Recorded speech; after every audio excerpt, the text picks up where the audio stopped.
Good evening বন্ধুরা। আজ 15 জানুয়ারি বৃহস্পতিবার। আজকের সন্ধ্যার বরাক তথা সমগ্র আসামের গুরুত্বপূর্ণ খবরগুলি হল: ভোটার তালিকা থেকে বাতিল হবে হাজার হাজার অবৈধ মিয়া মুসলিমদের নাম। সন্দেহজনক লোকের নাম কাটার জন্য অসমের প্রকৃত মানুষ আমাকে ভোট দিয়েছেন। আবারও বিস্ফোরক মন্তব্য করলেন রাজ্যের মুখ্যমন্ত্রী ডক্টর হিমন্ত বিশ্ব শর্মা। তিনি জানিয়েছেন, ভোটার তালিকায় সংশোধনের মাধ্যমে রাজ্যে হাজার হাজার অবৈধ মিয়া মুসলিমদের নাম বাতিল করা হবে। এদিকে বিস্ফোরক মন্তব্য করেছে আমসু। তারা জানিয়েছে, এসআরএ কাটা যাবে না মুসলমানদের নাম। যারা যারা আগে এনআরসিতে আবেদন করেছেন তাদের সকলের নাম এসআরএ ভোটার তালিকায় থাকতে হবে। সংখ্যালঘুদের নাম কাটার জন্য ষড়যন্ত্র করা হচ্ছে। এভাবে নাম কাটা গেলে রাজ্যে বৃহত্তর আন্দোলন গড়ে তোলা হবে বলে হুমকি দিয়েছে আমসু। প্রধানমন্ত্রী কিষাণ সম্মান নিধি যোজনা অথবা পিএম কিষাণের হিতাধিকারীদের জন্য জরুরি নির্দেশ। আগামী ফেব্রুয়ারি মাসের প্রথম সপ্তাহে আসতে পারে পিএম কিষাণ যোজনার 22তম কিস্তির 2000 টাকা। তবে মাত্র 3টি ভুল করলেই আপনি টাকা নাও পেতে পারেন। এর জন্য কৃষকরা সাবধান। দেশের কোটি কোটি কৃষকদের জন্য এসে গেল বড় নির্দেশ। খুব শীঘ্রই কৃষকদের অ্যাকাউন্টে আসবে 22 নম্বর কিস্তির টাকা। অ্যাকাউন্টে 2000 টাকা লাভ করার জন্য 3টি কাজ করতে হবে। পিএম কিষাণ টাকার জন্য কেওয়াইসি আপডেট করা বাধ্যতামূলক। সেই সাথে নতুন আবেদন করা কৃষকরা সকলেই বানাতে হবে ফার্মার আইডি। আধারের সাথে লিঙ্ক করা বাধ্যতামূলক আপনার মোবাইল নাম্বার। এই 3টি কাজ করা না থাকলে আপনি পিএম কিষাণ যোজনার 22তম কিস্তির টাকা পাবেন না। রাজ্যে এবার প্রদ্যুৎ বরদলৈকে বয়কট করার ডাক দিলেন সংখ্যালঘু সংগঠনের নেতা ব্যারিস্টার ইলিয়াস হোসেন। বয়কট করা হোক প্রদ্যুৎ বরদলৈকে। এবার মুসলমান সজাগ হওয়ার সময়, আর গোলাম হলে হবে না। প্রদ্যুৎ বরদলৈকে কোনো গ্রামে ঢুকতে দেবেন না। প্রদ্যুৎ বরদলৈ কোনো গ্রামে ঢুকতে দেওয়া হবে না। কোনো সংখ্যালঘু এলাকায় ঢুকতে পারবেন না প্রদ্যুৎ বরদলৈ। মুসলমানের ভোট নিয়ে এমপি হওয়া প্রদ্যুৎ বরদলৈ উচ্ছেদের সময় একটাও কথা বলেননি। মুসলমানকে চিনতেও পারেননি তিনি। মুসলমানকে চিনতে পারেন না বলে অদ্ভুত মন্তব্য করেন প্রদ্যুৎ বরদলৈ। এমন মন্তব্য করা লোককে বয়কট করা হবে। আবার অভিবাসন নীতিতে বড়সড় ধাক্কা দিলেন মার্কিন president Donald Trump. Pakistan, Bangladesh সহ বিশ্বের 75টি দেশের নাগরিকদের জন্য অভিবাসী ভিসা প্রদান প্রক্রিয়া অনির্দিষ্টকালের জন্য বন্ধ করল ওয়াশিংটন।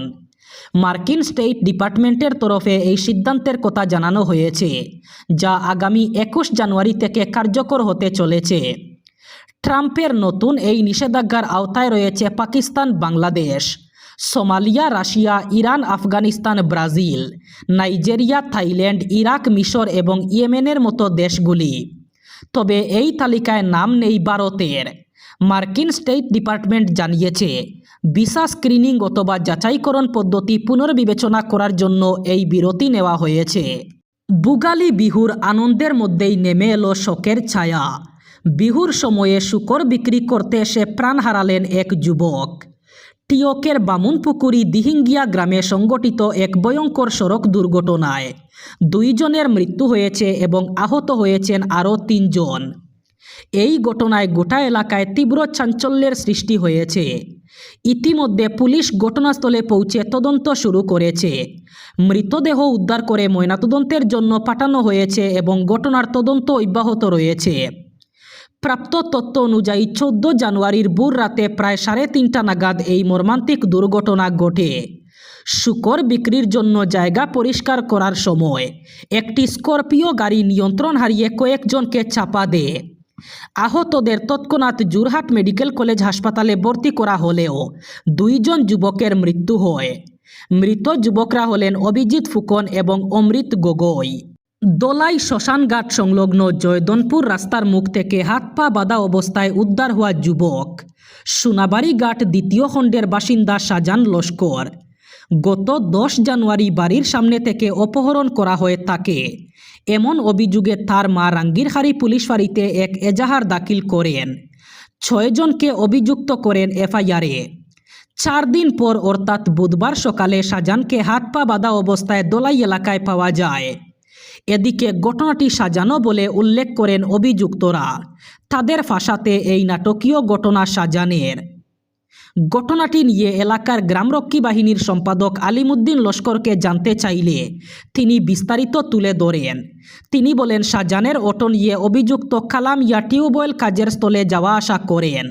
মধ্যপ্রদেশের বেতুল জেলার বৈনসদেহী উপজেলায় এক ব্যক্তিগত উদ্যোগে গড়ে তোলা স্কুলের ভবন ভেঙে দেওয়ার ঘটনা ঘটেছে। আব্দুল নাইম নামের এক যুবক কয়েকদিন ধরেই তার গ্রামে ৫,০০০ বর্গফুট জমিতে একটি বেসরকারি শিক্ষা প্রতিষ্ঠান স্থাপন করেছিলেন। স্কুলের জন্য ইতিমধ্যে ২০ লাখ টাকা খরচ করে ভবন নির্মাণ শুরু হয়েছিল। ঘটনার কয়েকদিন আগে গ্রামে একটি গুজব ছড়িয়ে পড়ে, যেখানে বলা হয় নাইম অনুমোদনবিহীন মাদ্রাসা পরিচালনা করছেন। তবে নাইম এই অভিযোগ পুরোপুরি খারিজ করেছেন। তিনি জানিয়েছেন, ভবন তখনও নির্মাণাধীন ছিল এবং কোনো শিক্ষণ কার্যক্রম শুরু হয়নি। গ্রাম পঞ্চায়েতে নাইমকে নোটিশ পাঠায়, দাবি করে যে নির্মাণটি অনুমোদনবিহীন।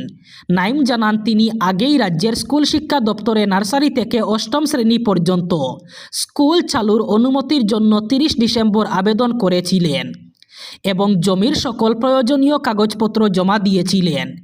কিন্তু পঞ্চায়েত কর্তৃপক্ষ আবেদন গ্রহণ না করে পরে আসার নির্দেশ দেন। এদিকে ১৩ জানুয়ারি স্থানীয় প্রশাসন জেলা সদর দপ্তরে কালেক্টরের সাথে সাক্ষাৎ করতে আসা গ্রামের প্রতিনিধিদের সামনে জেসিবি মেশিন নিয়ে এসে ভবনের অংশ এবং সামনের শেড ভেঙে দেওয়া হয়। উচ্ছেদ অভিযানের তদারকি করেন বৈনসদেহী সাব ডিভিশনাল ম্যাজিস্ট্রেট অজিত মারাবি। মাঘের দুর্গরায় দাঁড়িয়ে রাজ্যে আবারও শীতের আমেজ। কয়েকদিনের বিরতির পর আবার ঠান্ডা দাপট দেখাতে শুরু করবে। যদিও দক্ষিণের শীতের কিছুটা কম ছিল অনুভব, তবুও আবহাওয়া দপ্তর স্পষ্ট জানিয়েছে এখনই শীত বিদায় নিচ্ছে না, বরং মাঘ মাসের প্রথম সপ্তাহ পর্যন্ত ঠান্ডা বজায় থাকার সম্ভাবনাই বেশি।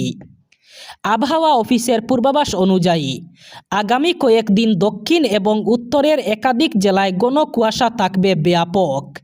বিশেষত উত্তরের বিভিন্ন এলাকায় দৃশ্যমানতা নেমে যেতে পারে ৫০ মিটার পর্যন্ত। সেক্ষেত্রে জারি করা হয়েছে সতর্কতা। দক্ষিণের রাজ্যগুলিতে তাপমাত্রায় বড় কোনো তারতম্য নেই। এবার শেষ খবর। বরখলা বিধানসভা কেন্দ্রের মাছিমপুর গ্রাম পঞ্চায়েতের অধীন কৃষ্ণনগর জল সরবরাহ প্রকল্পের পানীয় জল থেকে দীর্ঘদিন ধরে বঞ্চিত এলাকার মানুষ। সরকারের পক্ষ থেকে গড়ে গড়ে নল সংযোগ দেওয়া হলেও নিয়মিত জল সরবরাহে প্রকল্পটি কার্যত ব্যর্থ বলে অভিযোগ স্থানীয়দের। জানা গেছে, কৃষ্ণনগর জল সরবরাহ প্রকল্পটি শিলচর ডিভিশন 1-এর অধীন। বিদ্যুৎ মাশুল পরিশোধ না হওয়ায় বর্তমানে প্রকল্পটির জল সরবরাহ সম্পূর্ণ বন্ধ রয়েছে। ফলে প্রায় ১ সপ্তাহ ধরে গ্রাহকরা পানীয় জল পাচ্ছেন না। মকর সংক্রান্তির দিন জল না পেয়ে ক্ষুব্ধ হয়ে ওঠেন এলাকার বাসিন্দারা। বিশেষ করে স্থানীয় মহিলারা খালি কলসি হাতে নিয়ে প্রতিবাদে সামিল হন। এদিন কৃষ্ণপুর জল সরবরাহ প্রকল্পের সভাপতি জিনু সিনহা এবং অশান্ত ভট্টাচার্য সংবাদ মাধ্যমের কাছে কাছাড় জেলার জেলায়ুক্ত, সংশ্লিষ্ট বিভাগীয় কর্তৃপক্ষ এবং রাজ্যের মুখ্যমন্ত্রীর দৃষ্টি আকর্ষণ করেন। এই ছিল আজকের সন্ধ্যার গুরুত্বপূর্ণ খবরগুলি। ভিডিওটি অবশ্যই লাইক করবেন এবং চ্যানেলটি সাবস্ক্রাইব করবেন।